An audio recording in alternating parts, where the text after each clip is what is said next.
Well, here we are again. Wanted to shoot you guys another little short video. This is a little random surprises thing. Got some few little adventures, and sometimes even when I didn't plan to tell a story will pop into my mind that I'm reminded of by some of the stuff I'm telling you. What I wanted to talk about here was how you could use the radio. This was something I learned a long time ago, back in the early days of when in the mid 80s, I went to electronic engine control school with Ford. And what they were saying was, if you put the radio to the low end of the AM band, and it's really susceptible to picking up RFI when you do that. So, and it's really interesting. The cool thing about this, it doesn't cost much of anything to do this. And so what you can do is you can put your AM radio to the low end of the AM band, and you can drive the vehicle listening to that scratchy static that's there on the very low end. You're not putting it on a station, you're putting it as low as you can on the band without finding a station on the AM radio. And incidentally, I had read somewhere that Vietnam era fighter jets used this method to see if they had been painted with radar. They would have these speakers that were hooked to an AM receiver, and if the plane got painted with sound sight from North Korea radar, they would instantly know they'd been painted with radar, and they could take evasive action. I don't know if that's, somebody that knows more about that kind of thing than me may have something else to say about that. But one way or another, if you're driving down the road with that AM set like that, and you're suspecting there's some kind of a radio frequency interference that's causing issues for you, then what you can do is listen for any popping or crackling or anything like that that goes on that's synchronized with your drivability concern. And of course, you're going to have to go find out what's causing it, but that's the deal there. I'm going to pause for a second before I move on to the next slide. And I've told this story a long time ago, but I don't know if anybody here remembers hearing it or not. I knew this lady that had an Oldsmobile. It was an 86 Oldsmobile station wagon that had one of those little four-cylinder engines in it, and it had throttle body injection on it. And she had called me one day when I was getting ready to leave work and go home anyway, and she said, "Hey, I was leaving Dothan going home, and about the time I crossed the traffic circle, my car started running really, really bad. And so I pulled in over here at some place where she was parked out there in front of the place. I don't remember where it was. It was a convenience store or something. And she says, I wondered if you could come and have a look at this." And so I said, "Yeah, I can come look at it." And so I went over there, and I noticed that when she would crank it up, it would immediately go dead. And so I took the, nose, since you can look at the throttle body injection working, I took the air cleaner top off of it, screwed those little two wing nuts off, and I said, "Start it up again." So she started it up again, and the engine immediately started and then stalled again. And I noticed that the injector, even after the car stalled, the injector kept squirting fuel in a really sporadic, fashion that didn't seem to correlate with anything. And that was after the engine had quit spinning and everything, after it had died. And as I was looking at that and pondering it, I started, the coolant fan, the radiator condenser fan was running. It was in the warm part of the year when you're usually running your air conditioner. And I looked down there at that coolant fan motor where it was running, and I smelled the burned motor smell, and then I saw some smoke coming out of that motor. And I said, "Well, that's interesting." And so I reached down there and unplugged the wires from the motor so that the motor wasn't running. And I says, "Now start it up." So she started it up, and it ran like a top. And she switched it off, and the injector quit squirting. But you could plug the fan motor back in, and it would do that again. Well, that fan motor was creating all manner of RFI and just washing all through the engine compartment, and it was inducing signal voltage and whatnot in the wires, including the crank sensor wire and other stuff apparently, that was confusing the engine controller into thinking that it needed to keep squirting fuel or whatever. But anyway, fix for that one was to replace the cooling fan. And the cooling fan motor, you know, being partially burned up caused that. Now, I've since then worked on a lot of other vehicles that had fan motors that were burned up, you know, that had melted the fuses and all this kind of stuff.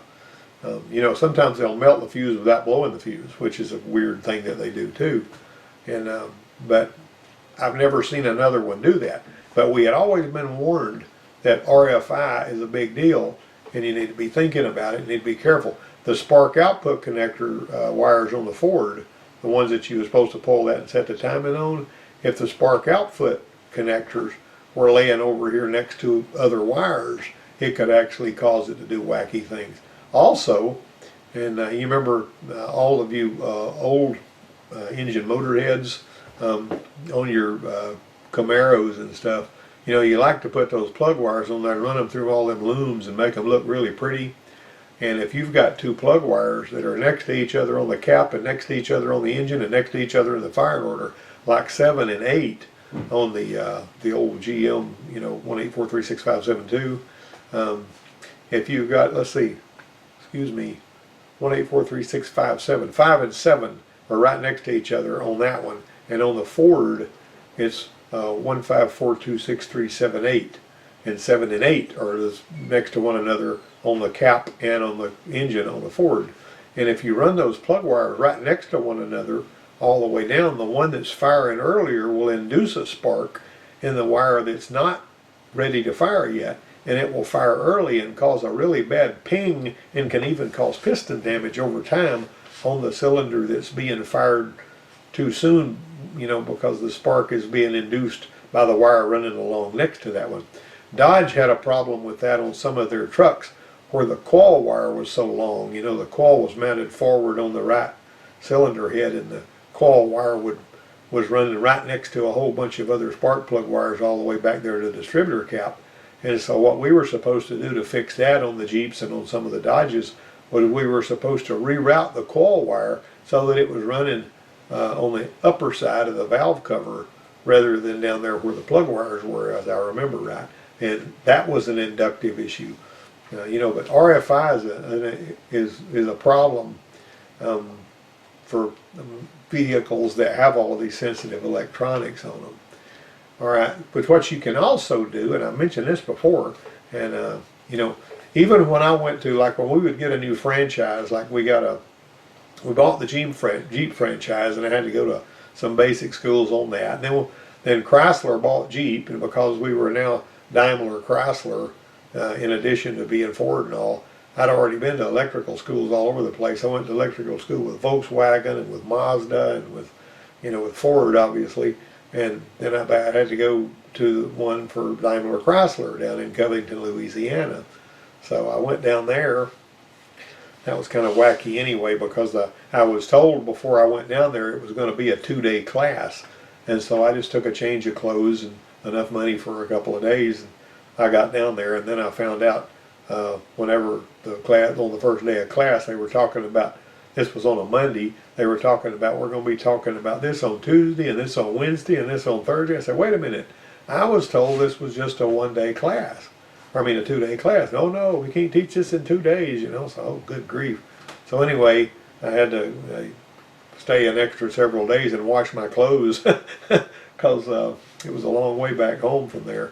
And so I washed my clothes at the hotel laundry every night and all that. Anyway, the long and the short of it was, one of the things that they taught us at that school, which is something I think I had heard it somewhere one before, but I didn't think anything about it or didn't absorb it completely.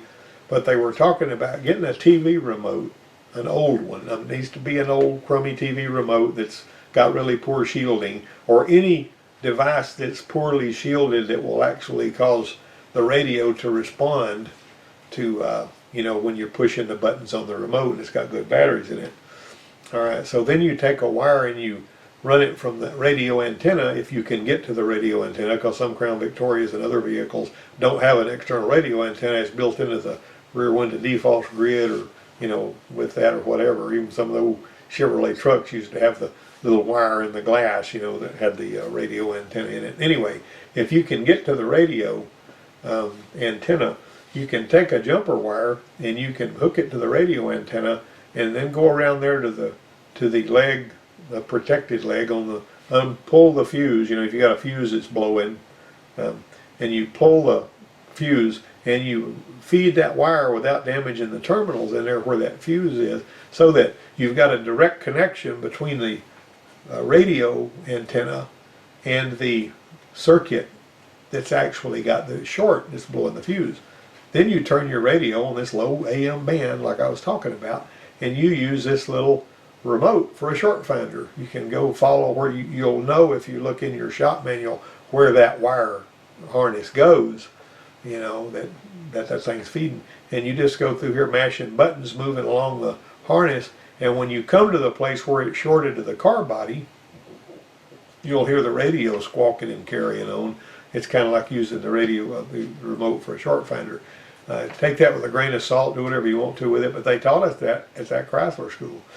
And he even demonstrated it on one. They created a short and showed it how it worked. It was pretty smooth.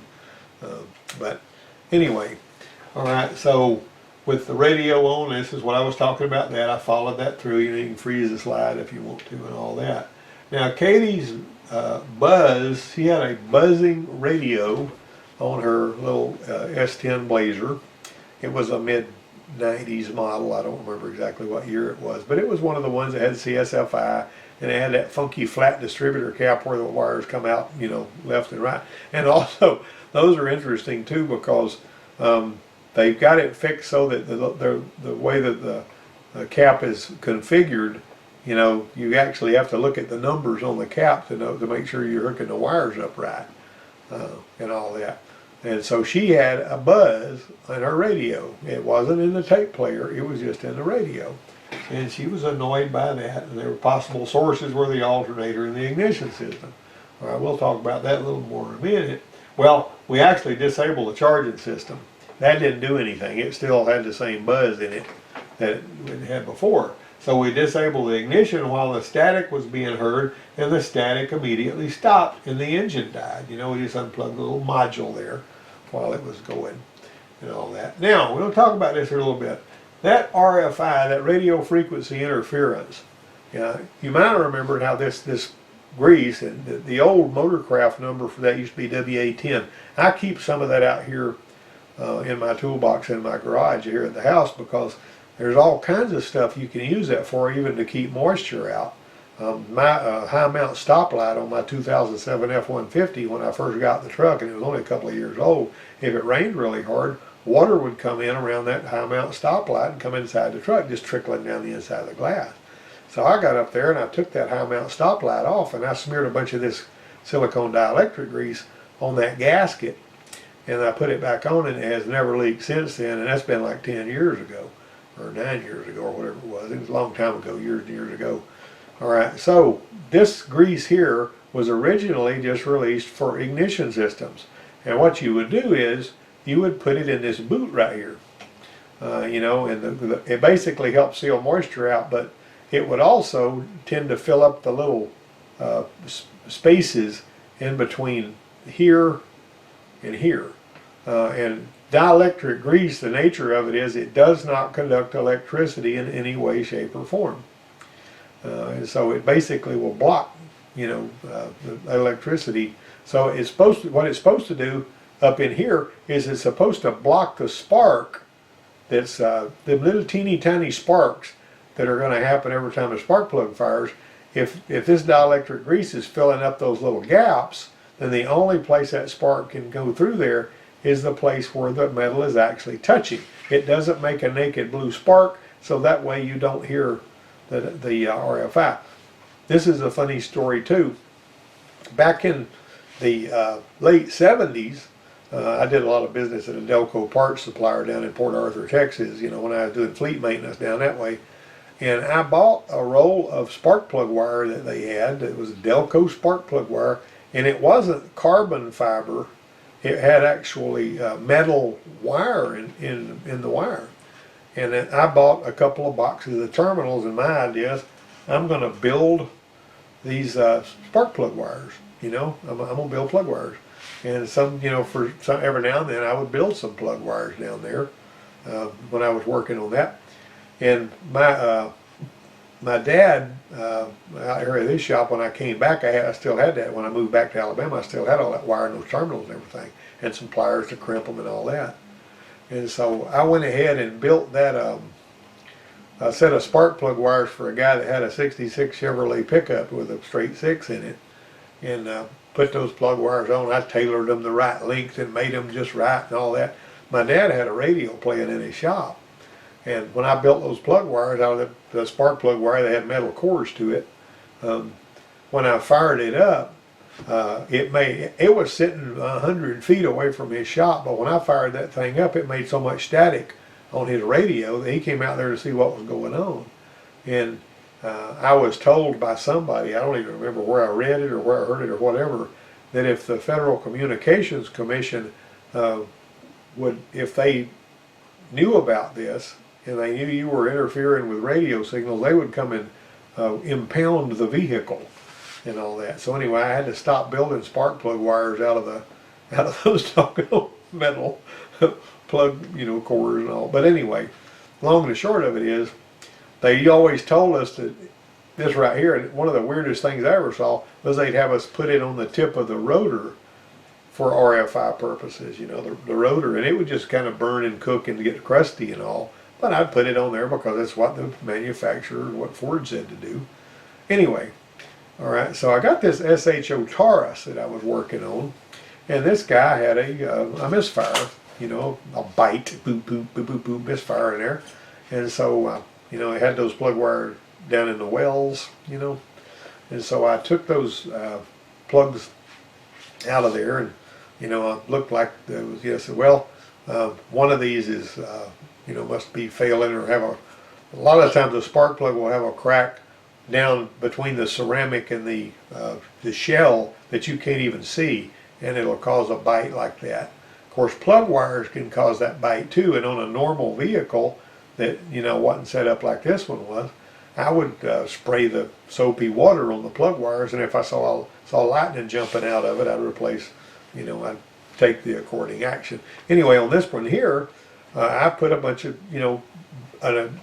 about the size of your little fingernail, about that much dielectric grease in the spark plug wire, and I snapped them back on there.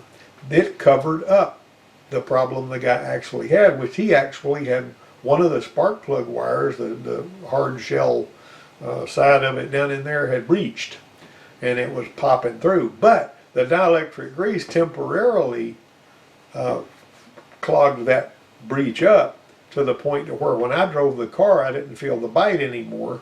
And so I was saying, well, that's fixed. But he drove the car, and 2 weeks or a week or something like that, and it started biting again. And so, so he had looked up and said saw where you were supposed to use dielectric grease and when you were putting the plug wires in there. And so he wrote us a letter to the dealership, and he said that I didn't do the dielectric grease right, and he had packed every dadgum hole where them plug wires went, just about slim full of dielectric grease. I don't know how many tubes of that stuff he used, and he snapped them all back together, and his skip had evaporated, it was gone away. And his deal was he didn't put enough dielectric grease in there, and he says, and don't appreciate these kind of quote unquote repairs. Well, I wrote him a letter back, and I said, you've still got a problem. To begin with, nobody packs every spark plug well slam full of dielectric grease, and all you did was cover up the problem like I did, only you used more grease to do it. I should have been better about finding out if he had a bad plug wire. Granted, that was one of them things that got past me because, when you drive the car and it doesn't skip anymore, you think you fixed it. Anyway, I told him, I said, you need to get all that grease out of there and put you a new set of spark plug wires on there, and you'll have fixed the problem without filling the each hole up with a half a pound of grease. Anyway, never heard from the guy again. But one of the annoying things about the way he signed his letter was he put his name, and then under his name he put engineer. Like if you're an engineer, you're supposed to be smarter than everybody else. And I don't know, I've seen engineers in the And when I was in fleet maintenance business, I had people that would call themselves engineers. I've seen them when I'd say, hand me a 7/16 wrench, and they'd pick up an inch, a 1-inch wrench, and see if that was the size I was asking for. I'm not, nothing against engineers, but just because somebody's got engineer on their name doesn't mean they're any smarter than the rest of us. Because technically we're all engineers, you know, we're having to engineer fixes to the problems here. Katie's vehicle, what was causing her a problem was that little graphite button that was supposed to be in the distributor cap had fell out and was rolling around in the top of her rotor. And so every time the coil fired, it had to jump. So ordinarily this little graphite button would be riding against the top of her rotor, but her rotor, little rotor tang, was riding just slightly below this, and it didn't have the little button there. And so what happened was it caused every time there was a naked spark, it would cause RFI, and that she was hearing it on the radio. All we had to do to fix her problem was replace her distributor cap. Wasn't a big deal. When we killed the ignition, though, we knew that's what was going on. And there's a closer look at that. You can see that thing, and this had come out of there, and we wound up like that, you know. Anyway, I thought you might like to see that.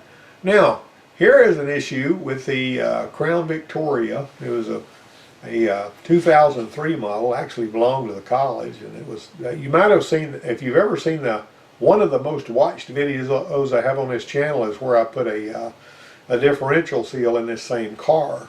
It's been years ago. But this car, for some reason, and I don't even remember why, we had to put a fuel pump in it. And so I put a couple of guys out there, and they were guys that were fairly mature. They didn't have a whole lot of mechanical experience, but they were pretty intelligent. And so you might know whenever the doggone fuel pump comes out of the box on these Crown Victorias, the way it bolts in there, and you know, and it's facing forward. It's always been interesting to me that Ford recalled some of these Crown Victoria police cars one time because they were concerned that if somebody rear-ended the car, it would puncture the gas tank when it hits the rear axle and spill gas everywhere and set the car on fire. I never understood why they made such a big deal out of that 1-year model, and I don't remember, it might have been 88 or 89. But ever since there has been these big Fords like this, these Crown Victoria style, way back into the early 60s, they've had the gas tank mounted the same way. That white 65 model I had, the gas tank was mounted vertically, and it had to pump on the front of the tank. Anyway, that's another story. So somehow when that bag of screws came out of the box the fuel pump came in, those guys that were working managed to kick that bag of screws somewhere, and they slid up somewhere and they didn't see them or whatever, you know. And they decided, and I don't know why they didn't use the original screws, but they went to the bolt bin and they got some screws with the right threads. I think they were like 5mm, but I'm not sure. It seemed like 5/16 was, 8mm was the head, which is the same as 5/16. So anyhow, the bolts that they put in there were too long, and they didn't know this was going to cause a problem. They put it all in there. They put the gasket in place, and you know, and they went ahead and put the bolts in there that they got out of the bolt bin, and they managed to puncture the gas tank because it went through this heavy part that it threads into, and behind that, you know, they're supposed to stop just short of that flashing that's made, you know, it's part of the gas tank, and basically, you know, this here, as a matter of fact, the bolts that you're going to see in that picture were really long, like they use, and you see these are shorter, and they found some about that length and put in there, and these here, the shorter ones, were what they were supposed to do. All right, but this is what happened. What you can see is, you can see this where the threads are. They screwed the bolts in there that were too long, went through this plate on the pump, screwed in there, and punctured that. Looks like a, you know, like a hole punch would be with paper. And because of that, we wound up with a gas leak. It was just pouring out, you know, between the, you know, through that hole past the gasket, going out all over the place. It didn't do it when, you know, the thing had, you know, the gas was below this level when we put the pump in there. Well, the first time they went and filled it up, it started pouring gas out from under there. And by the time anybody got to us with it, you know, the gas had already leaked down below that again, which is, you know, a big waste of gas. But anyhow, see how that hole's not supposed to be there, that one behind there, see how they punched that through? And so we ordered another gas tank for it, and it was like $180 for a gas tank. You can buy a gas tank surprisingly cheap. I think from J.C. Whitney you can get a gas tank for an '03 Crown Vic for about $100. But anyway, so we decided to go ahead and do that. Now, the fuel leak created a tank replacement situation.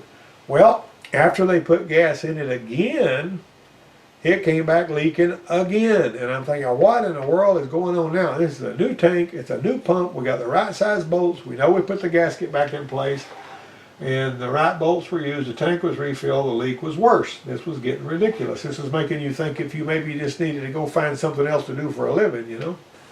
Well, this is what happened. Let's look at this video. This is my finger. There's the pump. The O-ring that was around here had been left out when that pump was built, and it was leaking right around there and just running down there. You can see it right there. That just annoyed the crud out of me, and it made us look like we didn't know what we were doing to the auxiliary services director, because he had the idea, you know, can't you guys even fix a gas leak that's as bad as this one? The fuel pump was leaking. Now, here's a Chevy truck with tail lights out. This little rusted, you know, the little junction block back there that you see on these Chevrolet trucks, like that junction block there, and it's actually had got enough water in there to where it managed to corrode those. You see, that pin's completely broke off. And so I basically told the person that brought this in, hoping for just a quick fix, you're going to have a junction block. I mean, I guess you could get under there and, you know, cut and splice and solder and, you know, scotch-lock wires together and make that thing work. But I sent that one away, and I said, we're going to have to order a junction block if you want that fixed. And I don't know how much that junction block costs, but I know it's probably not cheap anyway. And there's that thing again. This is a variable geometry turbocharger. It's the cutaway of it. I don't know if you've ever seen this before, probably not. I took this picture myself in 2003 when I went to the Power Stroke rally up there. And that variable geometry turbocharger there has got this little oil piston, and it moves these little vanes. So whenever it closes the vanes up tighter, it causes the exhaust to go through there faster, and it makes it act like a small turbocharger. And so it basically moves the vanes back and forth based on demand and all that. This right here is a pretty darn cool looking picture, if you get right down to it, with a little movable vanes. This little plate moves, and the vanes have got this, you know, ring on that. All right, hold on a second. Let me back up again here. All right, let me see if I can find what I'm looking for. Let me go here. All right, I'm gonna go on ahead. This right here, we got a bouncing needle situation here, and I'm gonna play that. That bouncing needle was such that whenever you've got one that you've got a valve problem that's pretty bad, you're going to have a bouncing needle situation. All right, let me back up here for a second. Yeah, let me see. All right, I'm going to go on past that. Now, this is how a leaking muffler can destroy a suspension part. Now, over time, if that little water hole is rotted out enough to where it's blowing exhaust and water on that, you can see that the damage that it did to this arm right here. That's going to be a nasty mess. Imagine if that thing continues to do that, and finally that thing, you know, gets really weak, or it comes apart or something like that. That's a bad thing. All right, here you are with the it's a little view of the shop whenever work was going on and all that. That's the college where I used to work. Down here I had a battery for a Toyota hybrid that I had got that was a warranty deal. And I got that battery from the Toyota dealer, and I kept it in that box under the bench for a long time. And Craig Van Battenberg came to my program, and I pulled that battery out so he could use it for some of the little 4-hour course he was teaching there that one night. And he got the meter out, and he measured the voltage of that battery, and that battery still had like 350 volts in it, and it had been under that bench for about 3 years, which was pretty doggone amazing. These little stands right here were little brake stands that I got both ends of a 99 Explorer rear axle, and I built, you know, we built these little things where these students could use the brake tools and they could take those brake shoes off and put them back on. And what I would do is I had practiced it enough to where I could do it with the tools in about 3 minutes and not even look like I was in a hurry. I'm not kidding, I could do that. I got a video somewhere on my YouTube channel of me doing that. But anyway, and these students, I would tell them, I says, now then, you got to beat my time. And I would race one of them putting the shoes back on there. And they just really liked that. Some of them got to where they would just play with that and take them off and put them on, take them off and put them on, which was fine because the more you do. One of the funny things when I was in the field was people would walk by when I was doing rear brake shoes, and they would say, hey, I do that a different way than the way you do it. And I say, well, really, how do you do it? And I'd get out of the way and let them do my work for me. And if I liked their way better than my way, I would adopt their way of doing it, you know. Anyway, that's the end of this video.